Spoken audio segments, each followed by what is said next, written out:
Hey everyone, Pam here. I almost didn't film this video, but then I realized this is actually the part no one shows. I made $0 this week. If you're new here, my husband, Sean, and I moved from San Francisco to Thailand with our two boys, and we're documenting the real cost of living and how we're trying to build income to sustain this life.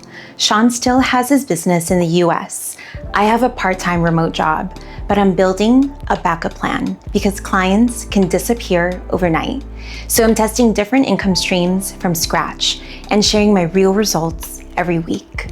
And I'll be honest, I really didn't want to film this because in my head, I thought I should have income stacked by now, something to show, even just a little bit coming in.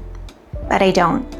And instead of pretending I do, I want to show you how I'm pivoting because that's the real part of building something from scratch. I watch so many videos where people say they've made thousands with UGC or made tons of money on Etsy in a few weeks or grew on YouTube so fast. And I believe them. But what we don't always see is the beginning, the quiet part, the no responses, the trying and not getting anything back. This part right here. So let's start with UGC because this was supposed to be my fastest path to making money. I tried to shortcut the process and paid $30 for a tool called Onbento. It sends out cold emails to brands for you.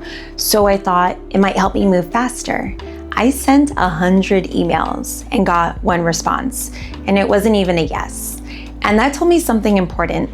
Cold outreach at scale is not the best use of my time right now. So I stopped the subscription. That was my first pivot. Instead of chasing brands, I asked myself where brands are already actively looking for creators. And that's when I shifted my focus to platforms like Upwork, Incense, and Collabster. These are places where brands already have budgets and are actively hiring. So I decided to meet them there instead of trying to convince them from scratch. On Upwork, I upgraded to their Freelancer Plus subscription for $20 a month. And honestly, it felt like I was finally being seen. I started seeing more opportunities that actually matched what I do. I applied quickly, got a couple responses, no contracts yet, but it feels different. It feels closer. So my UGC strategy now is to focus on platforms where the money is already flowing and position myself in front of brands that are ready to hire. So for UGC this week, $0, but a much clearer direction. Now YouTube, this one feels different. A few months ago, we barely had anything on this channel. About 4 weeks ago, we decided to take it seriously. And since then, we've gained around 460 subscribers. We're close to 500. And I know that might not sound like a lot, but to us, that's huge. That's real people choosing to watch our journey.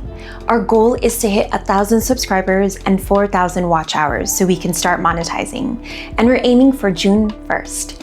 It's not easy balancing homeschooling, filming, and editing, but Sean and I are doing this together, and that makes a big difference. So YouTube this week, $0, but real momentum.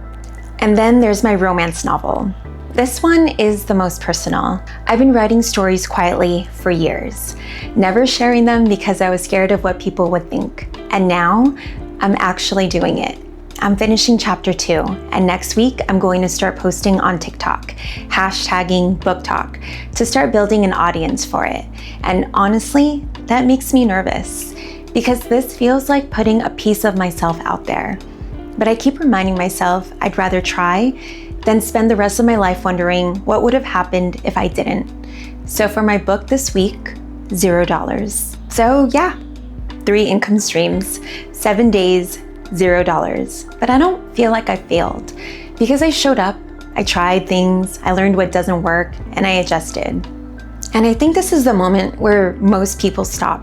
Week 1, week 2, no results, no money. And it's so easy to go back to what's comfortable, a steady paycheck, a routine, and just keep wondering, what if I kept going? I did that for over 20 years. I held myself back. I didn't start, and I didn't want to live like that anymore. I'm not telling anyone to quit their job or move across the world. This is just my journey. But if there's something you've been wanting to do, something you keep putting off, You don't have to go all in overnight. Just start. Even if it's slow, even if it's messy, even if week 1 looks like this. So next week isn't about luck.